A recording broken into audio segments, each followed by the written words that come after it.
My name's Dana Citron. I'm the Vice President of Marketing for Orbital Fire Cybersecurity, and I'm so happy to welcome you to Women Leaders in Manufacturing podcast.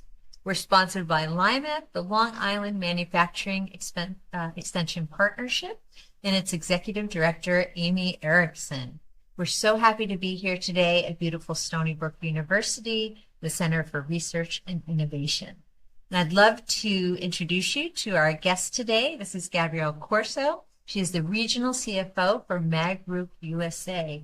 It is so great to have you here today. Thank you. Thank you for having me. This is a great event, and I'm happy to be a part of it. So, before we get started with everything, can you just spend a moment telling us what MAG Group USA does? All right. So MAG Group is a global organization in the aerospace and defense industry.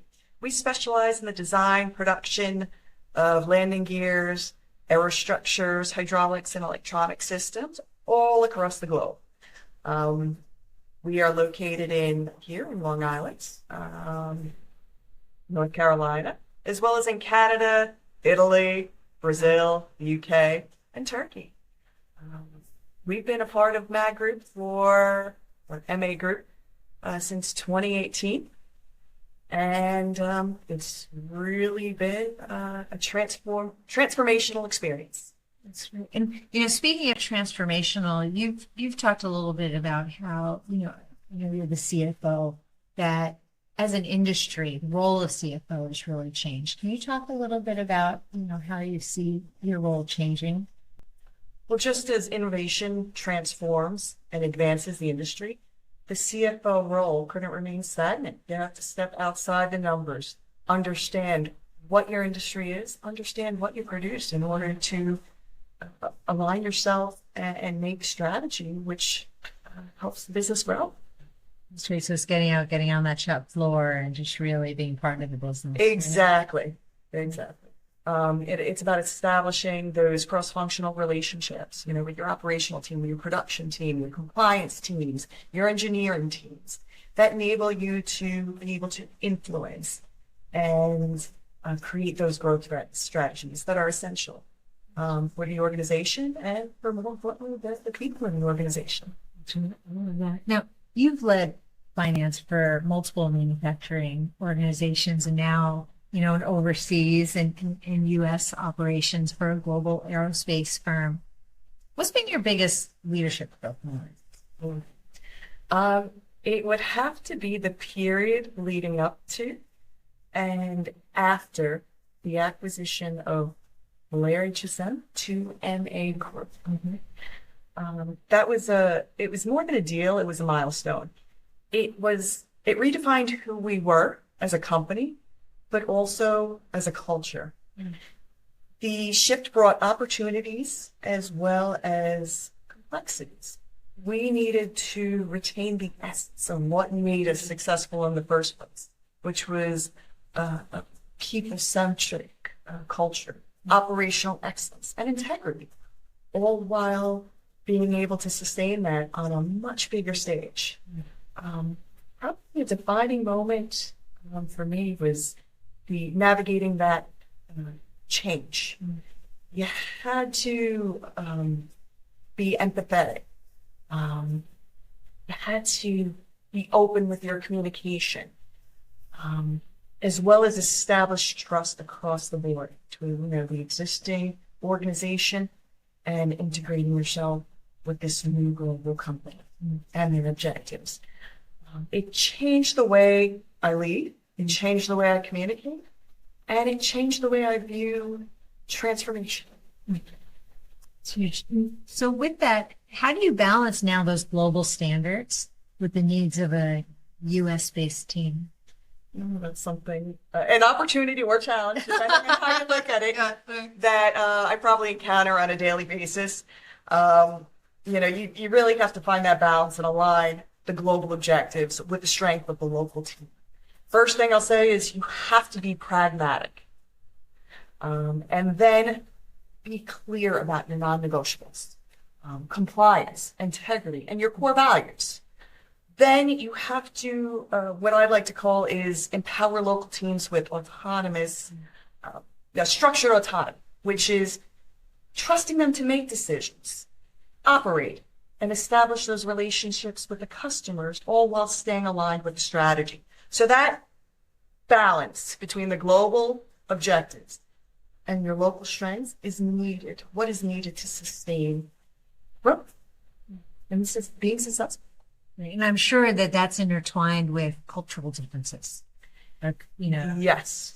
Yes. One of the examples that we've encountered over the years between being a U.S. firm owned by an Italian organization is the U.S. is focused on efficiency, speed, autonomy, whereas, maybe we find other cultures, they value relationships and consensus.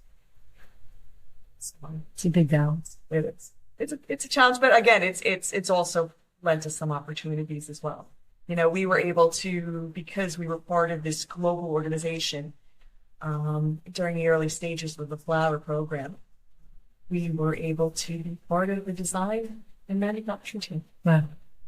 So straight credits for us. That's right. I love that. Now, what's been your experience as a woman leading financial strategy in an international defense company? I don't know if international defense are the highlights and kind of strategy, both, right? Both. We're mainly defense. It's not simple. It's a world that requires grit and precision. It's been one of the most demanding yet most fulfilling chapters in my career. My perception, though, and it could just be perception, is that being a woman adds another layer of complexity.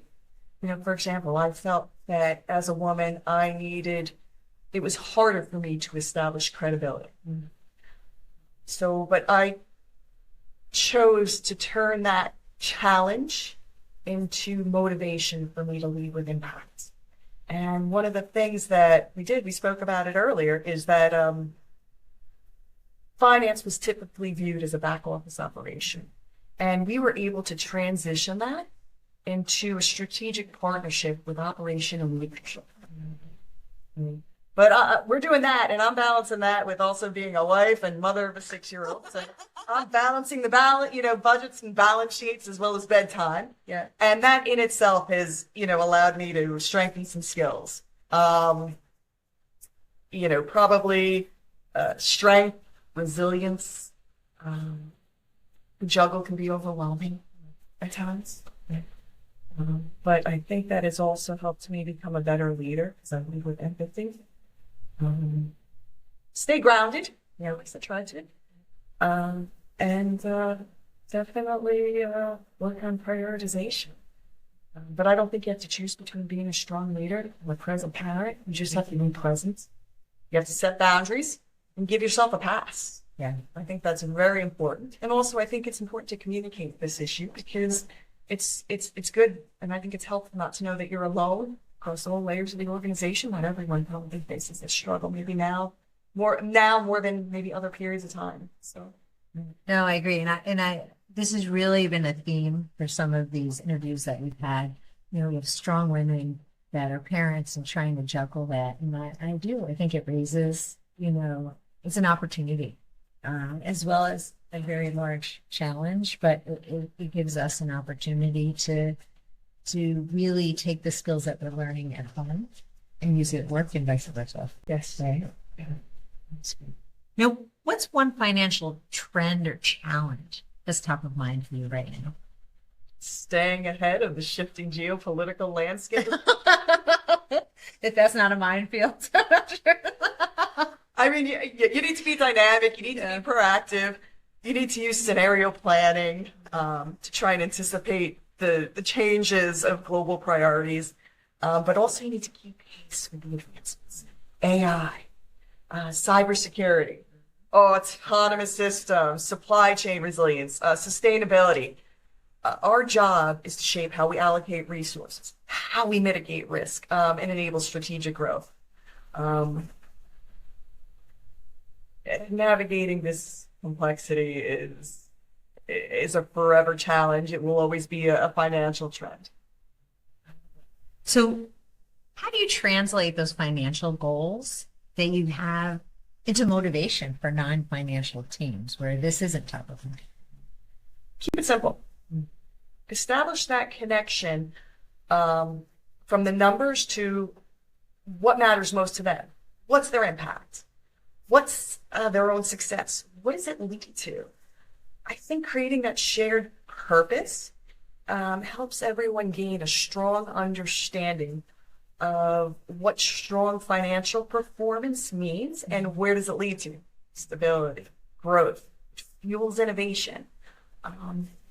Keep it simple. Keep it real. And communicate. And communicate. Be open. How do you, when we talk about women in this field, how do you approach mentoring women, in particular in finance, who might want to move up into the C-suite like you've done? Stress that it's not just about mastering the numbers. That's not the name of the game anymore. I think it's essential to build cross-functional leadership skills. Again, walk the shop floor. Talk with your production teams. Collaborate with your engineering, your operational teams, your supply chain.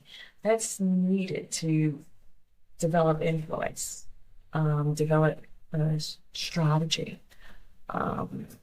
establish your network, boost confidence by celebrating those small wins. It's not always about that big win every time. You need to have those little wins to keep you motivated.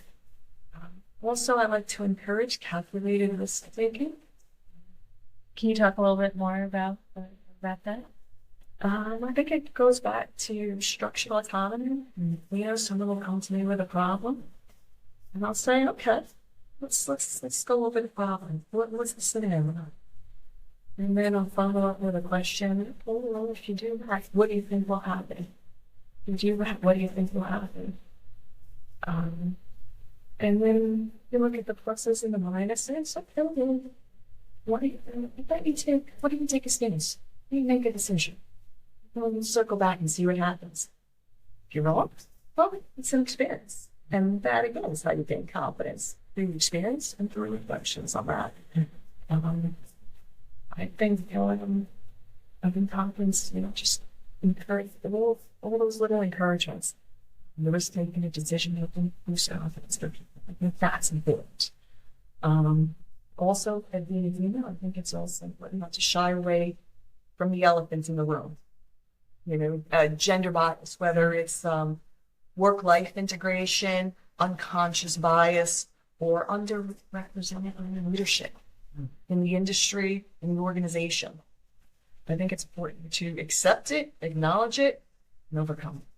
And that's the only way we're going to have more women in this field. Exactly. So when you're representing MAG Group at events, and this really follows along with what you're saying, what message do you want to send to other women? It's not just about the buzzwords. Empowerment, inclusion, leadership opportunities. We try and amplify the voice of the women and create a space for innovation, unlocking the full potential of everyone. I know in the past we've had, some women luncheons because some women feel easier to communicate or voice what they want to say at a smaller scale. And on a casual basis, kind of like on a conversational basis, like we're doing now. I feel like a lot of the topics lately have been, work-life balance. Wellness has been a big topic this year, and trying to imbalance advancement with work-life wellness and finding that recipe that works for everybody. How to manage stress. I know someone decided that they wanted to learn how to play the violin. That's good. So. And we just had somebody on another episode that she talked about, cooking is a big piece for it. It's different in everybody. Oh, I've done pickleball. Pickleball, and I'm a pickleball player. It's become an addiction though, so I have to find out how It's fun because it's everywhere. It's just finding a court sometimes. Yeah. This point, isn't it? Exactly. And we see we're going to have to play sometime. Okay. Game on. That's right. I love it. Now, what advice do you have for younger women who feel intimidated by the financial side of manufacturing? Or, let me branch that out. Even manufacturing as a field that is appealing to women to consider. Women have a vital and growing role in aerospace and defense. contributing at all levels of the organization, engineering, finance, even executive leadership. Finance itself is just the language that tells the story of a business. Don't be afraid to ask questions. Curiosity is a strength. Seek out mentors who can speak in real world terms. Not try and overcomplicate things. Embrace AI. Maybe take some necessary steps to learn some AI applications or how AI impacts the industry. For example, engineering. You might see a lot of change going on there where engineering might take more of a sort of a program management approach where maybe AI is doing some of the innovation, or maybe AI will lead to some of the innovation in engineering. And then I think important to know your self-worth. Confidence isn't about knowing everything. It's about trusting your ability to learn, grow, and lead. I think that's super important. Own your value. And then try to get really forward. Such a strong message to end on, too. I appreciate that. Now, I know that you are a member of ADAPT, Yes. as I am, and they are just such an important organization for aerospace and defense companies. And they have the WLDA, where they focus on advocating for women in this industry. And I appreciate their support in that as well. Thank you. Yeah, and I think it's important that we're there for anyone coming up. We're here. We're here to Mentoring is really the key to being sure that we can encourage everyone to join. Exactly. And I think ADAPT and then your organization, I think was a great great and most utilized. That's right. Thank you so much. I think that was perfect. Have a little fun. We're going to go play pickleball now. Yeah, I'm ready. I'm ready.